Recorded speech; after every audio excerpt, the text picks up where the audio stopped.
The army killed about 20,000 people with their swords, making it one of the greatest one-sided slaughters in history. Commanders in the army were ordered to kill everyone, and they were told that God would sort out the Christians. The soldiers knew they were murdering people of their own faith, but they chose not to care, and it was all orchestrated by the Pope, who considered what happened a divine vengeance. On the day of the crusade, 7,000 people alone were trapped in the church of St. Mary Magdalene, and they were shown no mercy. Men, women, and children all were slain. By the time the crusaders were done, nobody in the town was left alive.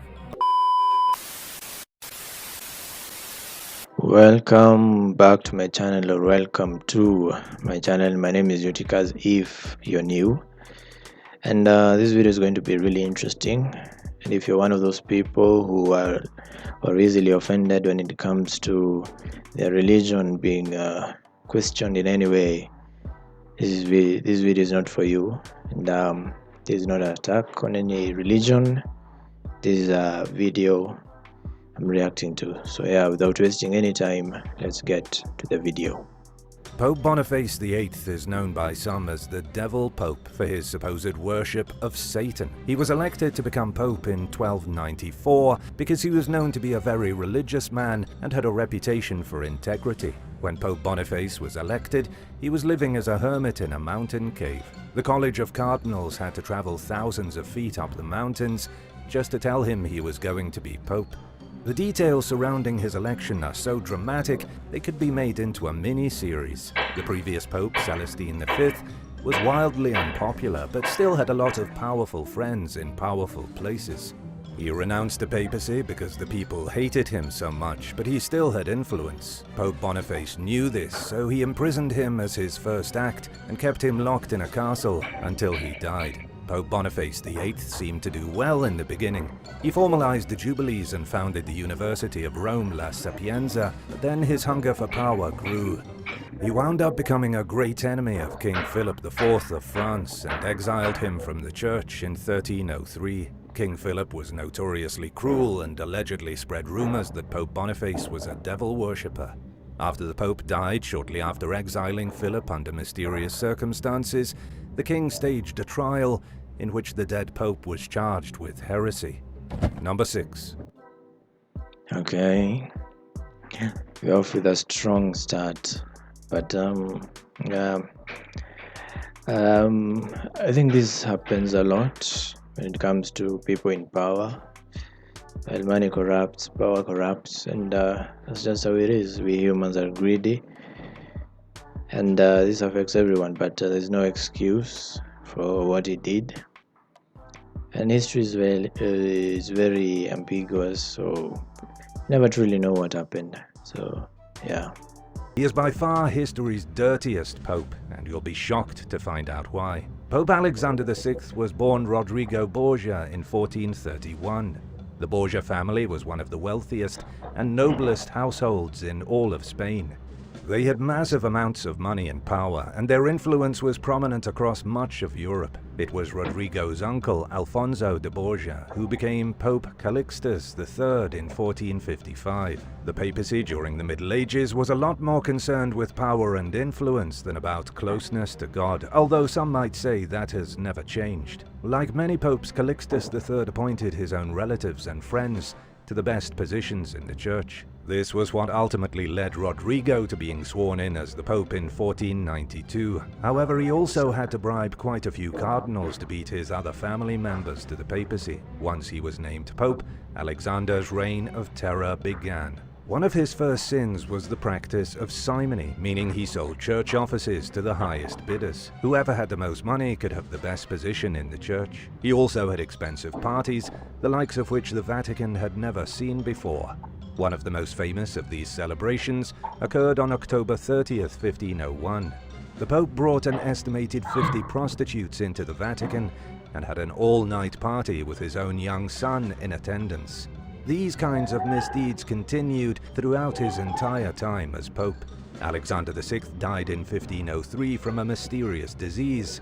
His body bloated, he became discolored, and then he passed away. Some historians believe he was bitten by a mosquito and caught malaria, while others think he was assassinated for being such a sinful pope. He was succeeded by Julius II, who refused to even live in the same rooms as Alexander, because he was known for being so disgusting. Do you think the papacy is still as corrupt today as it was hundreds of years ago? Let us know what you think in the comments, and while you're at it, hit that subscribe button. Number 5. Okay, I think I've done a video about this guy before. You can go look it up if you want.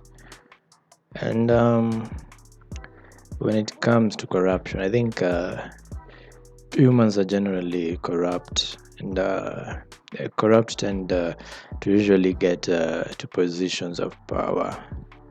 Yeah, I do still think that there are a few priests out there, or leaders high up in the church who are corrupt. I think that's the case, but there's no way to know for sure. What I think is that the church was corrupt and is still corrupt today, and I doubt that is ever going to change. There's still a lot of good people trying to do their best, but you can't say that it's all of them. And then again, just because people in a certain church or religion you subscribe to are corrupt doesn't mean they represent you. Okay, so yeah, let's continue watching the video. Pope Damasus I. Pope Damasus I was one of the first popes in history, ruling the church in the Western Roman Empire, likely from between 304 to 384 AD. However, historians aren't completely sure on all the dates. They also don't know if the Pope was born in Spain or Portugal, but they seem to agree that he was most likely raised in the Roman Empire. Damasus served as Pope during some of the first years that Christianity was gaining power. At this time, pagans were still running wild, and the Roman Empire had yet to collapse in on itself. In fact, it was during Damasus's rule that Christianity became the official religion of Rome. Throughout his papacy, Damasus was accused of murder and adultery. Many people who lived during his rule also believed him to be immoral. He was said to participate in lavish parties, he was friends with powerful leaders of other major religions, and he personally knew all of the most important pagan cult high priests. Damasus was called the lady's ear tickler by his critics, which is unsettling to say the least. And in the year 378 AD, he was accused of cheating on his wife, but the claim was put to rest by Emperor Gratian. Shortly after he was found innocent of adultery, everyone who accused him of the sin was cast out of the church and banished. Number 4. It is a suspect that people questioned him were, thrown away or kicked out. But we were never there, so there's really no way of finding out. Pope Innocent III. Pope Innocent III will forever be remembered as the man who started the Albigensian Crusade. In the 13th century, there was a movement spreading across Europe that not too many people know about. It was called Catharism, and it was a kind of dualist religion that challenged the teachings of the Catholic Church. The movement began to blossom, with the followers of Catharism referring to themselves as good Christians. They were trying to take all the best parts of Christianity and dismiss the corruption, violence, and brutality that was the Catholic Church. This was not ideal for Pope Innocent III, who liked the Church just the way it was, so he began a crusade against them. On July 22, 1209, the Pope's army committed a massacre at the city of Béziers. The army killed about 20,000 people with their swords, making it one of the greatest one-sided slaughters in history. Commanders in the army were ordered to kill everyone, and they were told that God would sort out the Christians. The soldiers knew they were murdering people of their own faith, but they chose not to care, and it was all orchestrated by the Pope, who considered what happened a divine vengeance. On the day of the crusade, 7,000 people alone were trapped in the church of St. Mary Magdalene, and they were shown no mercy. Men, women, and children all were slain. By the time the crusaders were done, nobody in the town was left alive. Number 3. Yeah, that's some really dark stuff, and that's only what we No, yeah, there could have been more that happened, many more crusades, many more deaths. Only because some people were ambitious and greedy and corrupt. Yeah, that's really sad, but it's good to know these things, so we may never forget. Pope John XII.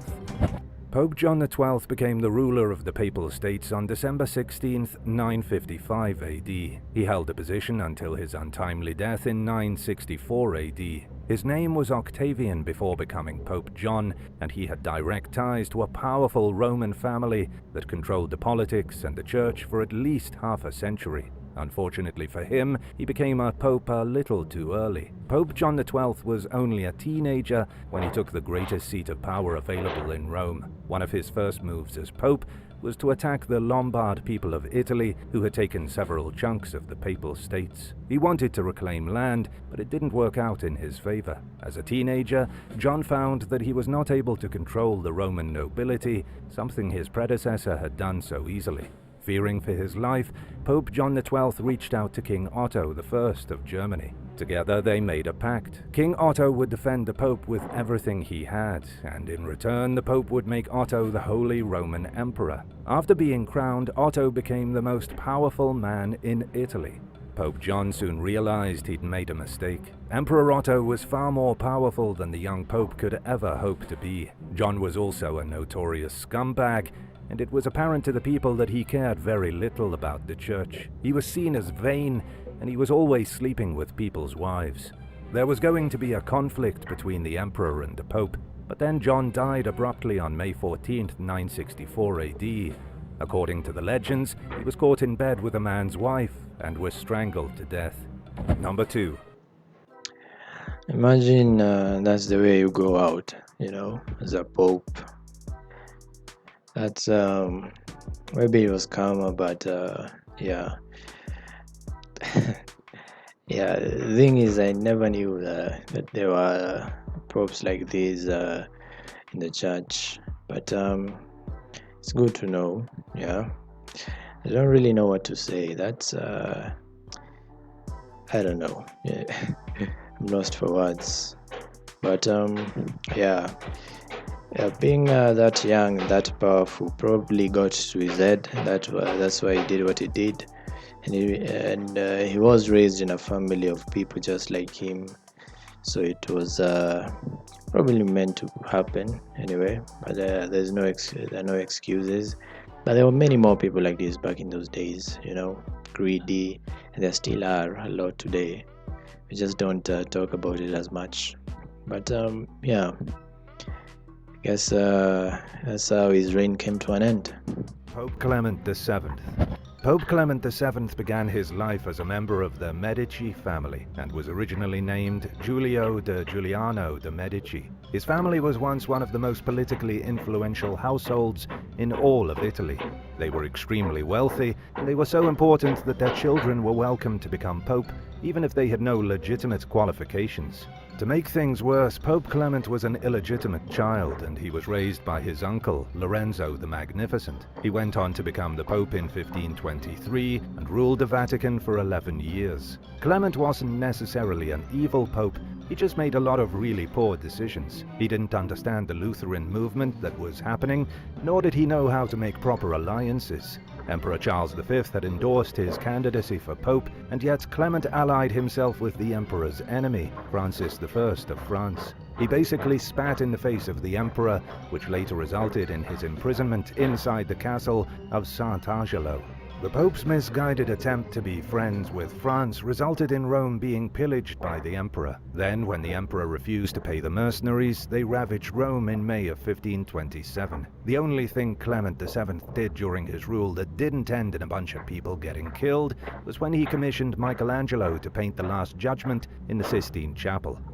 Number 1. Pope Liberius. Yeah, I guess he just wasn't a good leader. But maybe it was just dumb. But I don't think it was intentional, as mentioned. He's at least not as bad as the others we've seen so far in the video. But yeah, let's continue watching and see who the last one is. Liberius I became the Pope on May 17, 352 AD. Unfortunately for him, he was immediately thrown into a controversy and soon wound up in jail. When he became Pope, there was an ongoing conflict between a priest in Alexandria named Arius, who had come up with a variation of the doctrine of the Trinity. This priest claimed that Jesus Christ was the Son of God and therefore separate from God himself. This was against the idea the Catholic Church had always pushed, that the Trinity, meaning Father, Son, and Holy Ghost, are all one with no separation. The Church's stance was solid, but the same couldn't be said for Emperor Constantius II, who was a follower of Arius. When Pope Liberius refused to change the official stance of the Church, the emperor had him kidnapped and imprisoned for 2 years. He was exiled to the land of Thrace in northern Greece, and while he was imprisoned, the emperor allegedly forged letters in his handwriting and cast out the pesky Egyptian bishop from the Church. However, there is some speculation regarding the true events that took place during this time. This was almost 2,000 years ago, and so it's difficult to say who was right and who was wrong. Supposedly, Liberius was never officially made a saint, which is extremely odd. Many people believe this is because Liberius was guilty of heresy, and that he wrote the letters to cast out the Egyptian bishop, not Emperor Constantius. It was all part of his plan to save his job and return to being pope instead of a prisoner. Who do you think was the worst pope of all time? Let us know in the comments, and don't forget to subscribe. Thank you for watching, and we'll see you next time. Okay, yeah, what do you think was the worst one among the ones that we have seen so far? And as I've said before in this video, your relationship with God is that between you and God. Okay, so don't be all offended when some people question people who used to be in or used to practice the same religion you did. You're not the same, you're all different. His sins are not your own, you know. So yeah, this video was interesting, and it's crazy that there's still a lot we don't know. And the history is very ambiguous sometimes because we were not there, and the scriptures or letters or texts we use to try to know what was happening in those days usually could have been forged or wrong or part of some conspiracy or something, you know. So there's no way of truly knowing what happened. We only mostly speculate, use what we can, and then that's what historians do. So yeah, interesting video. Check out Origins Explained for more. We have a lot of amazing videos like these. And yeah, thank you for watching if you did watch this far. And yeah, see you amazing people in the next video.